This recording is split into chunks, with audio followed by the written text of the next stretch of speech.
Welcome to the Wander Mode podcast, where we celebrate the fearless spirit of women embracing life's wanderings. Where every story is a spark of inspiration and reminds us that sometimes the most beautiful moments happen when we simply embrace wherever the journey may lead.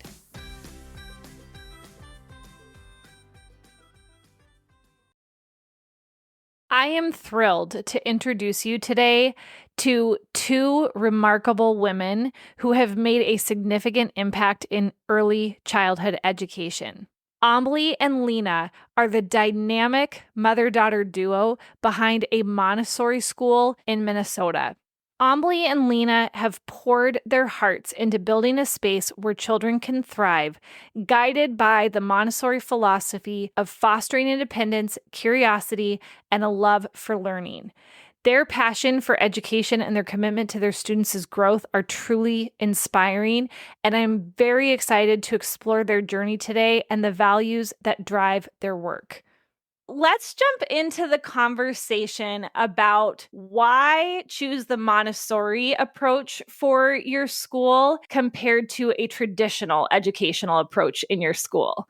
I came into United States in 1986, May 30th. I landed in San Francisco. I always wanted to be a teacher because I love teaching. And my husband, Michael, was working at the Silicon Valley in a IT field. And then Michael got a job transfer to Virginia. And then I joined in a school and I didn't know anything about Montessori. I went for the interview and then I got an assistant for the assistant teacher. The first day I got in the classroom, then I saw these kids were pouring water. They were cutting apple, and mainly I saw happiness in them. And every day I was trying to learn. I asked my director, what is this? And then she told me, okay, Leena, this is Montessori. And then every day I was learning with the children. But from that point on, I like to only work in the Montessori schools. And that's how I was falling in love with the Montessori method. You touched on this a little bit. For somebody who has never seen Montessori in action, what are some of the primary components that you would say are drastically different? You talked about the kids pouring water and being really engaged.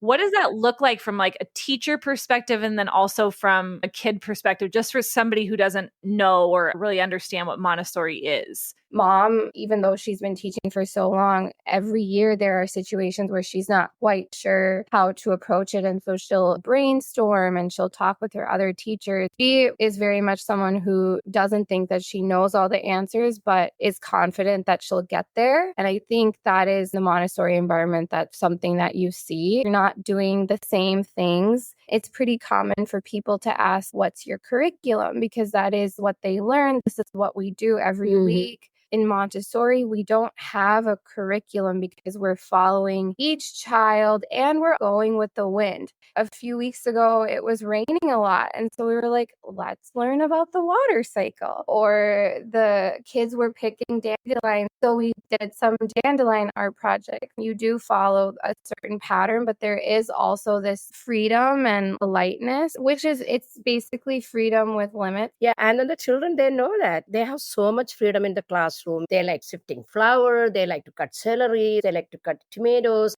I had a cooking session. I will leave the bread and the butter and the cheese, and there is a little toaster, and they make good sandwiches. And then in the corner, washing dishes.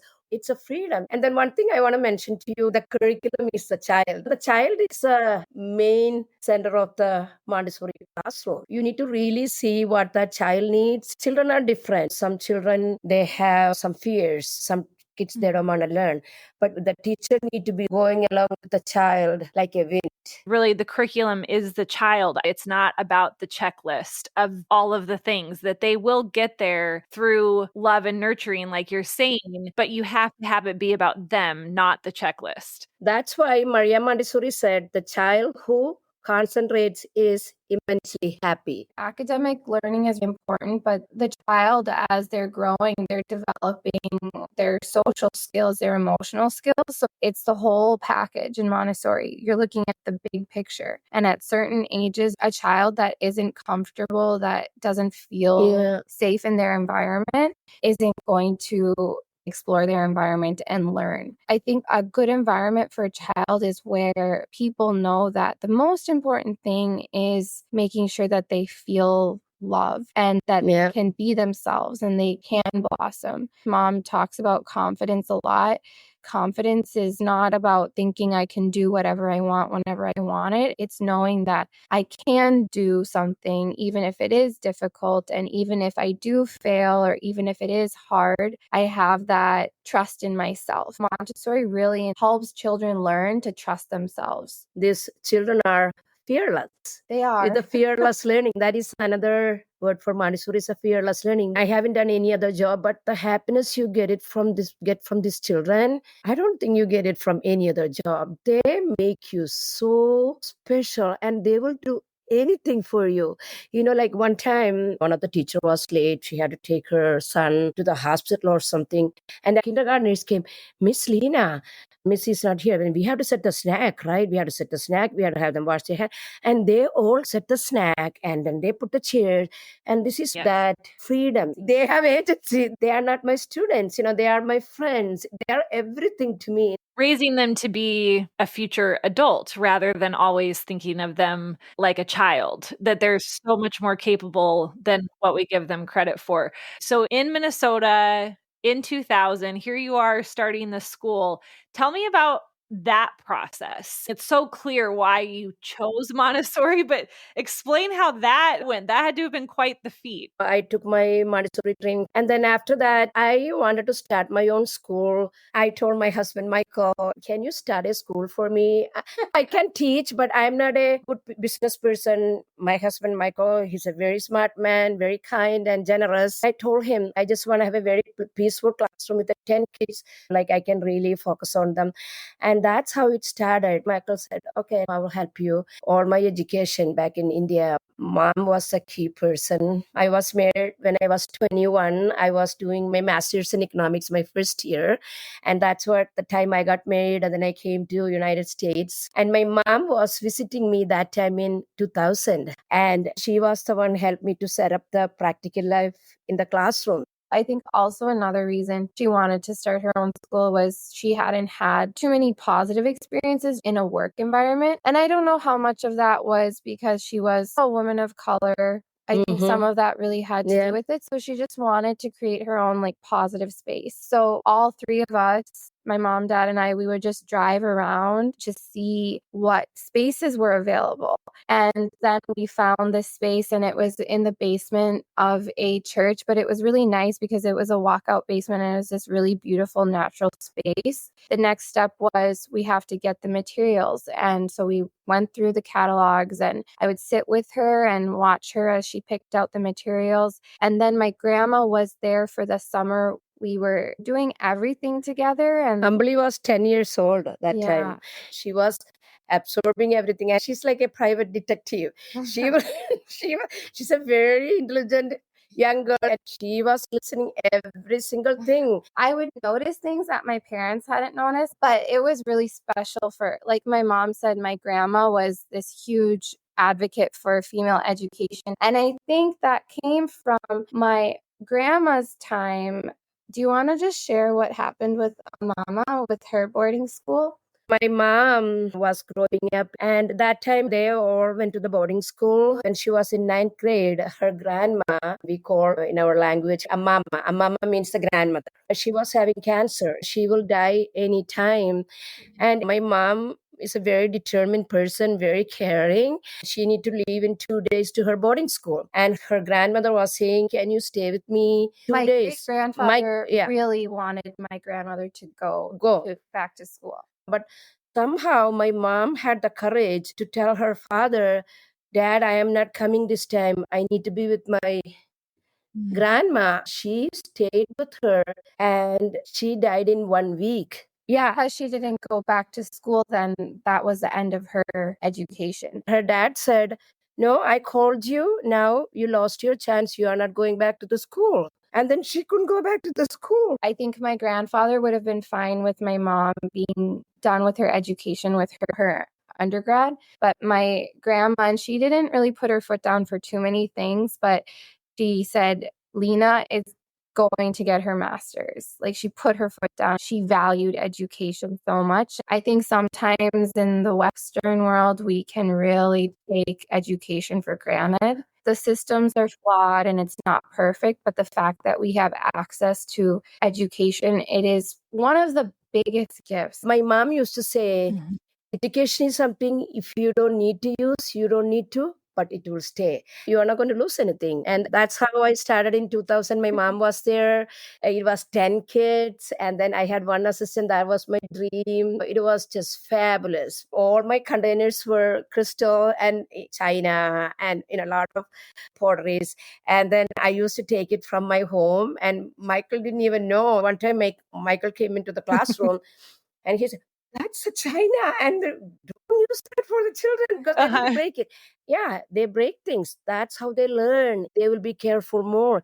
Some of the things in the classroom, they're really heavy, but the way they were holding it, that's what I call the confidence and then the independent and the courage. I used to tell the kids you had to be very courageous and you had to be very bold.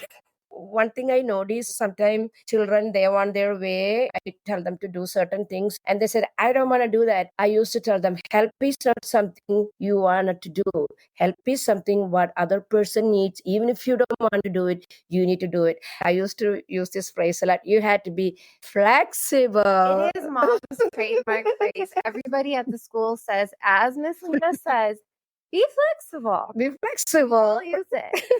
Because I think sometimes you can get so caught up in like life being like 1+1 is 2. Everything has to go according to plan. And I think mom does have this spontaneity and she has this ability to go with the flow and being flexible. And if something happens that wasn't according to plan, it's okay. And that is a really, really nice energy to have to be leading you and to learn from it. That really rings true at our house. My daughter's 3.5, and it is constantly, Mom, can I help you? Dad, can I help you? And I am having to learn to be okay with it. The fact that sometimes that means it's going to slow down whatever the task is. But I think sometimes as parents, and a little bit like Ambily was saying, like we can get so caught up in the process and this plus this equals this, and I need to go do this task, or I need things to be a certain way. I've had to slow myself down as my daughter's wanting to help and do different things, because if I don't allow her to help now, why would she ever think that I would want help years from now? That's why Maria Montessori said the greatest gifts we can give our children are the roots of responsibility and the wings of independence. One of the things that I love about your school is that you have a lot of cultural aspects, world aspects. You study different cultures, you talk about different places, and many of the women that are teaching there are also women of color. How do you integrate some of those things? And then on the flip side, have there also been challenges with that as well? I think that has always been a really natural, organic part of the school from when my mom started, but I don't think she did it intentionally because of her experiences in the past of working in environments where it wasn't as comfortable for her to be herself. It was really important for her to expose the children to different cultures and countries. Community is really important in Montessori. We were just talking about how the children all care for each other so much. And I think a really effective way of instilling community and kindness and care for others is learning about things that are different from yourself, hence the learning about a different country every month. So when we do that, we put pictures up of the different parts of the country, the people, the clothes, the food. We learn a song from that country in the language. If any parents or teachers have experiences from that country, they'll come in. The children love it. It's one of their favorite parts of the classroom. Just they have so much curiosity about it. Mm-hmm. My mom started that. I think when I came in and having grown up a person of color in an environment where there wasn't too much diversity, I understood what was happening from an outside perspective of this is really valuable to be introducing children and families to all of these different kinds of things.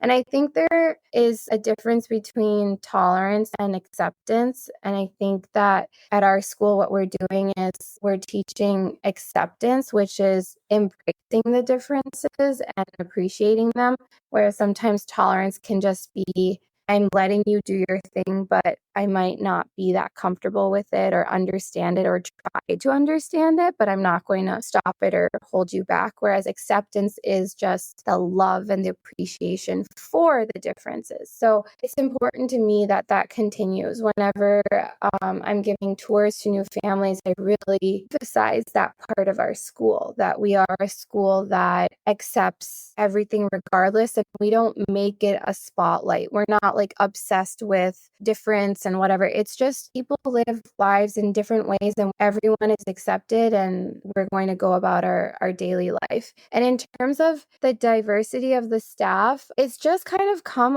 organically, honestly. I took over the hiring process about 4 years back, and I always just look for qualifications, but the most important thing for me is calmness and kindness. That's something that you can sense warmth and calm in people. That is our hallmark.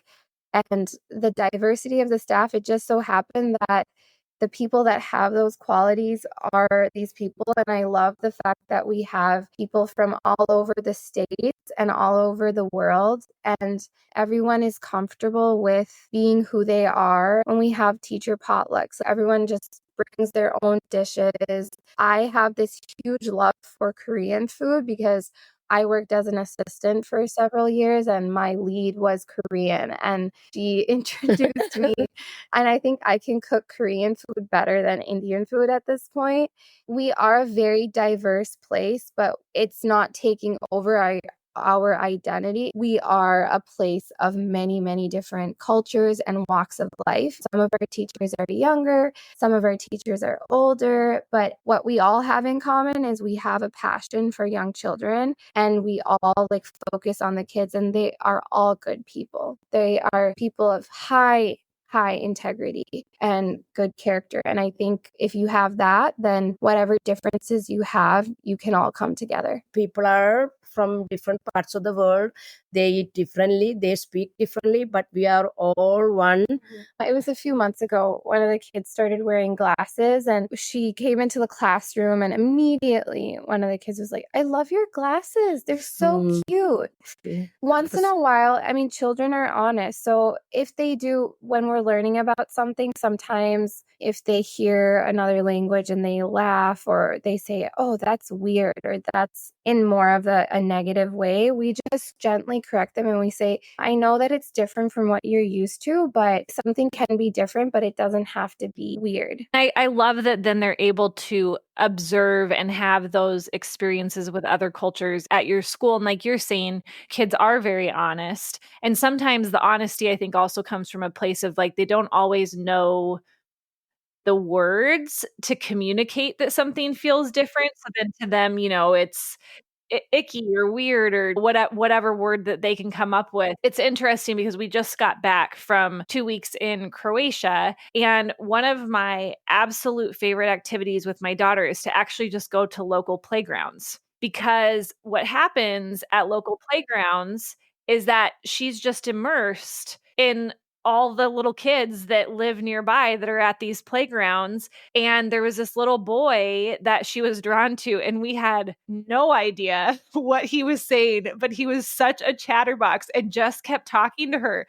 And then she just observed everything and seeing what it is that he wanted to do. She just kept following him around, and she wanted to be on a swing if he was on a swing. And it is so fascinating to watch them have the ability to learn. Even if she didn't understand what he was saying, she was watching his every move and what he was doing and how he was playing and how he was engaging with her and things like that. And it kind of becomes this melting pot when kids do get exposed to those things. It does open a door, I think, for them to understand, like, yes, this is the way that my life is. But, oh, wow, look at this super cool individual at this park who is also living his life, and he likes to be at the playground just like I do. It's really neat. I think that starts instilling empathy when you experience different experiences at a young age. So, Ambly, tell me a little bit, how has that been, like stepping into these rather big shoes to fill, but then also trying to navigate making it your own too at the same time. The thing is, it really wasn't in the works ever for me to take over. Like, that wasn't the plan. My mom and dad always sort of saw me venturing off onto my own path. But I think none of us really realized how much of an impact the school had on me when I was growing up. I would like go through phases, to be honest, of really loving the school when I was growing up and then just not wanting to have anything to do with it. When I was younger, I would ask about the school a lot, and then I would come over and visit a bunch. And in high school, I definitely just took a step out really big. It took a lot of my mom and dad's time. So in high school, I definitely took a step back. And then after I graduated from college, I wanted to just spend a little bit of time with my mom and see and experience the school with her, because I think I started recognizing what a special place it was just from being out in the world a little bit more and recognizing that passion in her. I definitely took it for granted when I was younger. And so for a few years, it was me going back and forth of spending time at the school, but then also traveling and not really knowing if it was something that I wanted to do. And I think my mom wasn't also sure if she wanted me to do it, because it is a huge responsibility.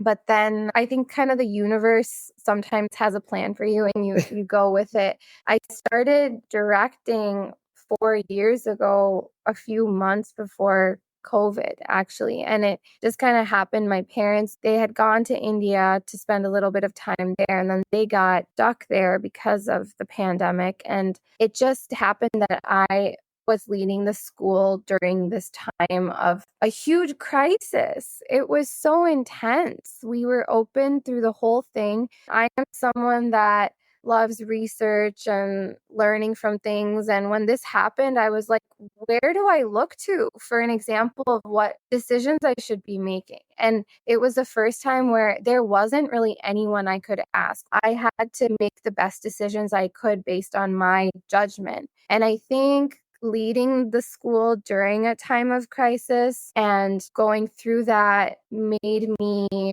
appreciate the school so much more. And I just really fell in love with it again. It took a lot out of me. I would not ever want to do something like that again, but I'm grateful that I did, because I think I'm a better person for doing it. And then when I started doing tours, that was another part of me falling in love with the school again. Is I would see the school through the eyes of people from the outside, and I would see them appreciate all of the things that were already there, but also things that I had really worked hard to instill. And I started seeing like, wow, this is a really, really special place. The people here are really special. The kids here are really special. So that was my journey to coming back to the school and loving it, and then having that appreciation for what my mom and my dad created. I was telling someone the other day, I just see myself as the caretaker of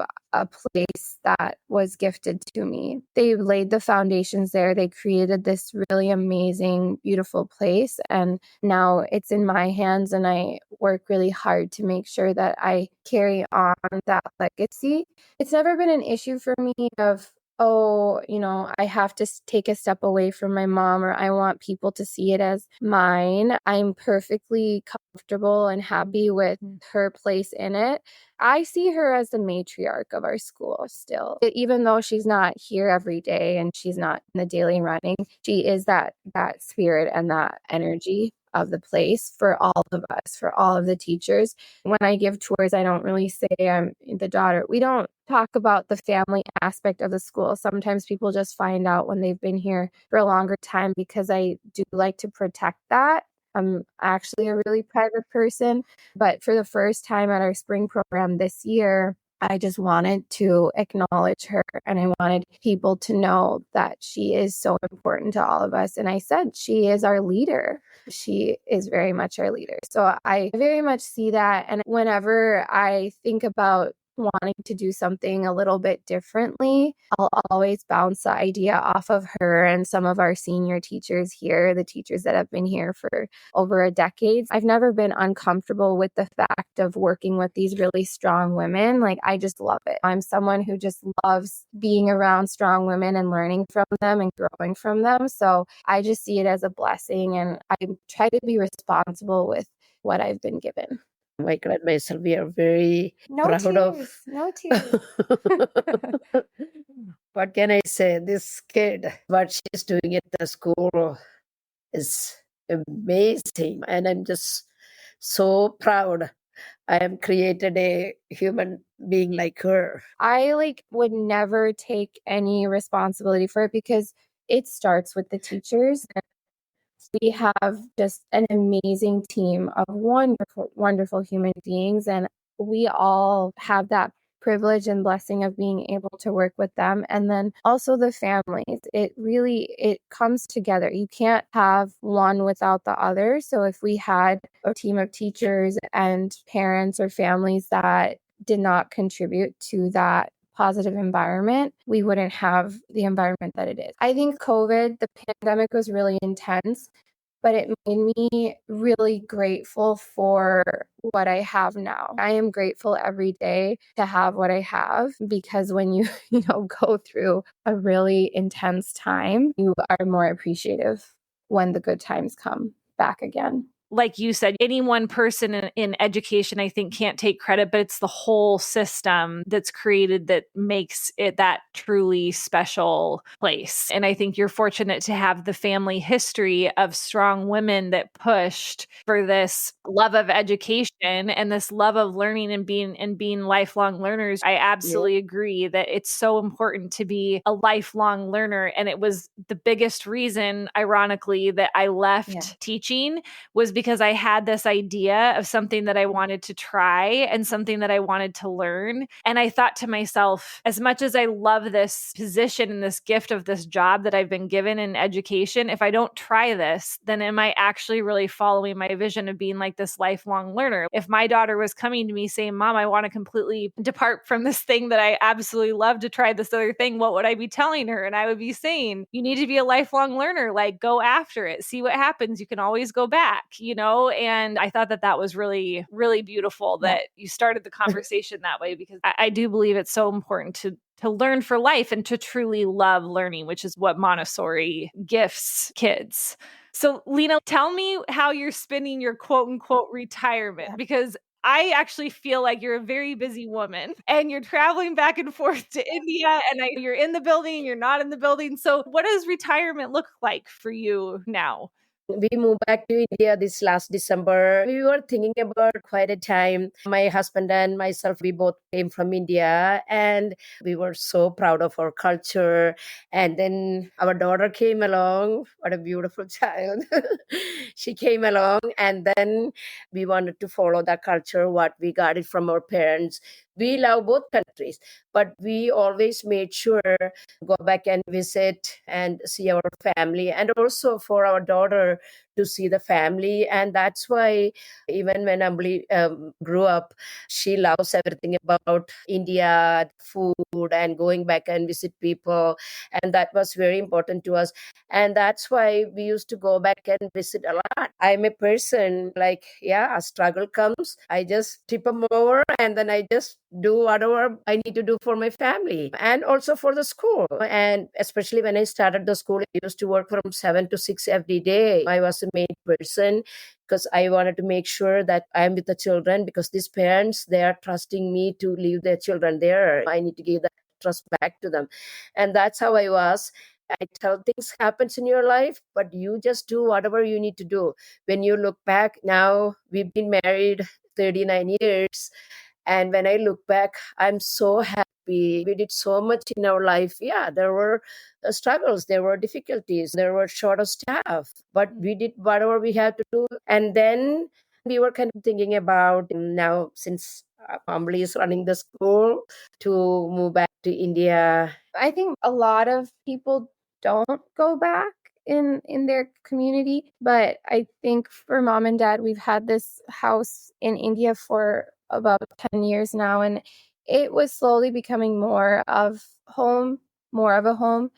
And sometimes you just have to take a step back and look at what is actually bringing me happiness. We're living life the way we're supposed to live, but what is actually what we need? And we all realize that the best way is for them to settle in retirement and in India and come back here occasionally. And they are enjoying retired life a lot. Yeah. They've got beautiful garden and they walk to church every morning and Yeah. water their plants. They get their milk delivered to them from First thing in local. the morning at 7 o'clock. And like in India, you see people all the time. Even when I sit in my veranda, I see people are walking, kids are talking, and then there is something every week. There's a wedding or some kind of gathering or people's death anniversary or anniversary function. There are people celebrate things a lot, and then we get to see the family. And both my husband and myself, we love to socialize with other people, and that's a one blessing in our family. Like my daughter and myself and Michael, we love to socialize with others, and then we don't miss any function. We constantly going one place, and then we are so tired, then the next one comes. People, and there it's so funny, people call only 4 or 5 days ago before the function. Look at the cultural difference, Hi, we have this birthday party coming up. We would like you to come. And then we just go. It's just, you get to see people a lot. And Michael loves gardening. We have a beautiful house back in India, and he is there from 8 to 4. He's out. And then I have a beautiful vegetable garden and a flower garden. And in between, I go to church, and then the people come and talk. They're like, neighbors come to your house. Hi, Leena, how are you? And then they bring some food, and then my another neighbor come. Hi, Leena, I made something today. And then I make something and I give it to them. We talk a lot. It's just like a lot of communication, and it's just so good for you when you are in your older age. But I love to visit here now. I think balancing our life with the school and our family, it's going pretty well, and that is a big blessing. And it's good for our life. Live the life that you have in the fullest possible way. Exactly. Yeah. Well, beautiful. I really, truly appreciate you sharing your story. I think it's such a beautiful, multi-generational story that can quietly be lived out and be under most people's radars. But I think it's so important to hear, and I really appreciate you sharing it with me today. Thank you. Thank you so much. Yeah. Of course. Thanks for wandering with me today. If you were inspired by this episode and think it would ignite a spark in a friend, don't hesitate to share. And if you're craving more from the Wander Mode community, hop on over to Instagram at WanderModeCo. Meet you in the next episode, and until then, wander on.